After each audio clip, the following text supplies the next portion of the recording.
Big boy on the rails.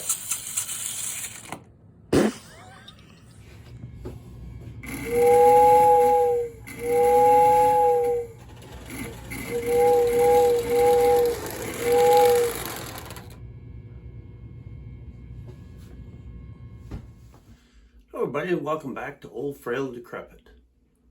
This time we're going to have a look at something really different. My son was at an estate sale, and he called me up and says, "Hey, they got some old stuff here. You want me to pick it up?" I says, "Sure." He says it's half price. I says, "Great." So he comes home with a little sack, and in it are some things I'd never seen before. So these things here along the track. Now, of course, we've seen these, but I couldn't help but pick those up. So we're going to have a look at those. We're going to get them on the tracks that they're running. I think I'm going to have to change them out a little bit, and I'll show you why in our description of the items that I've purchased. But I'm pretty sure these are going to be some things you've never seen. And thanks for watching. Start out with these Marx Santa Fe number 21. These are tin litho.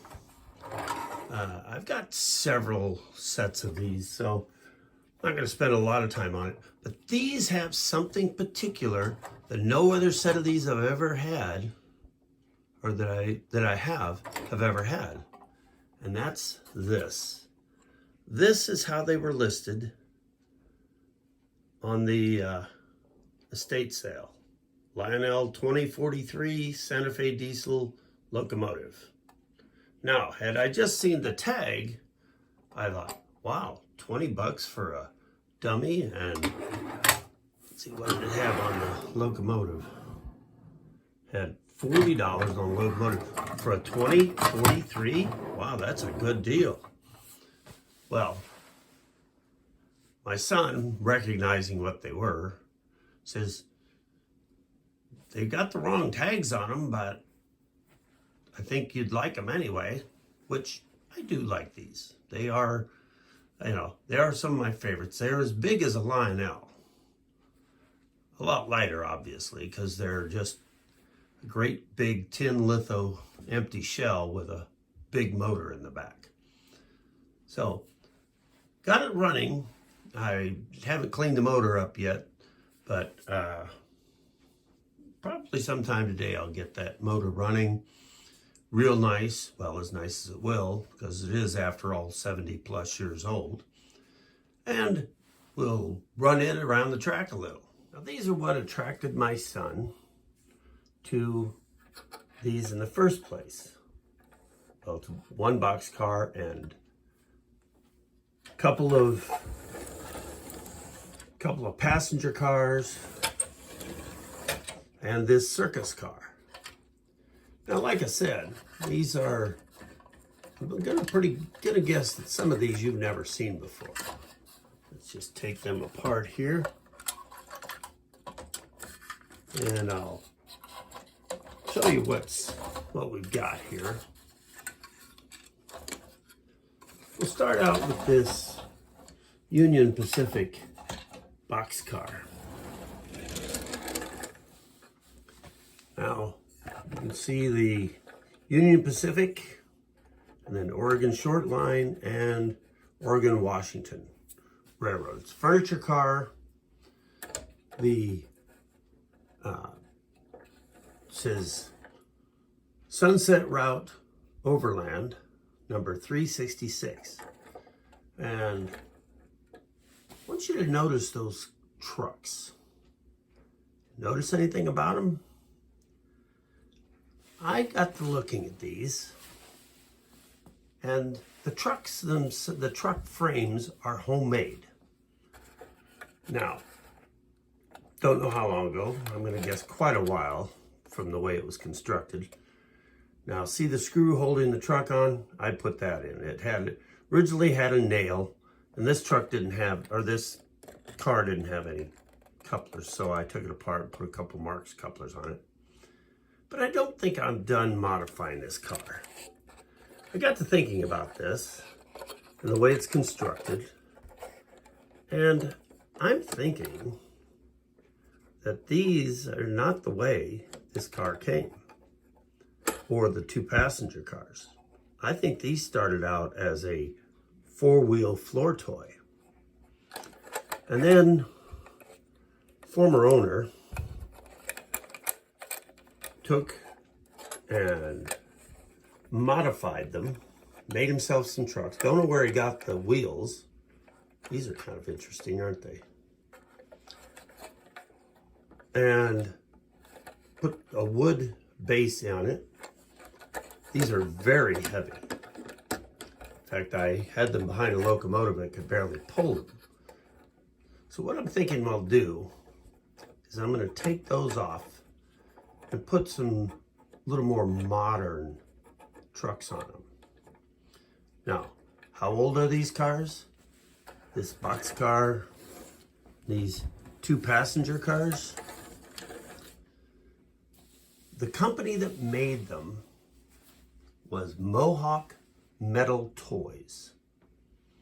On these, it only says Mohawk Toys, but it's just lithographed really small. But it was a little company out of Newark, New Jersey. They were incorporated, or they started business in 1919.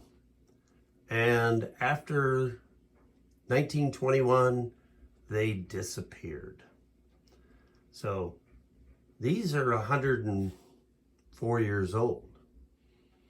So you can see on the passenger cars, they have the same homemade trucks. And look at these homemade couplers. That's something. Somebody spent some time with the tin snips. But they did a lot of work with the galvanized. And then you can see the wheels on them. So I don't know what the wheels are off of. I'm going to keep those. I'll probably use them on something later. And inside, now I don't know how well you're going to be able to see this, but inside, he made benches. See, this has the same construction as the boxcar in that a wood base is put in it. And I think we'll thank Bill for that, because Bill was the former owner. Don't know who Bill was. As an estate sale, I don't think I ever will know who Bill was. But Bill took some effort, or Bill's dad, made some trucks, made some couplers, and made these floor toys, which I'm going to guess were starting to suffer from neglect, and made them into something that he could use with his trains. I want you to notice something else. See the outline of the door here? It matches the outline of the door here. So these were all stamped at the same place at about the same time, and just lithographed for different purposes. But we're going to go ahead and take these apart. Not the wood. I'm going to leave the wood in there, but I am going to put different trucks on them, different couplers. Just kind of modernize them. Do a little bit of cleanup. I already did a little cleanup on them, but I'm going to get a little compressed air and clean out the passenger compartments on these two passenger cars.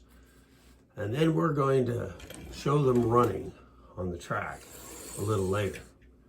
Now the other car here, now I've got to say, I've never seen one of these before. This also started out as a floor toy.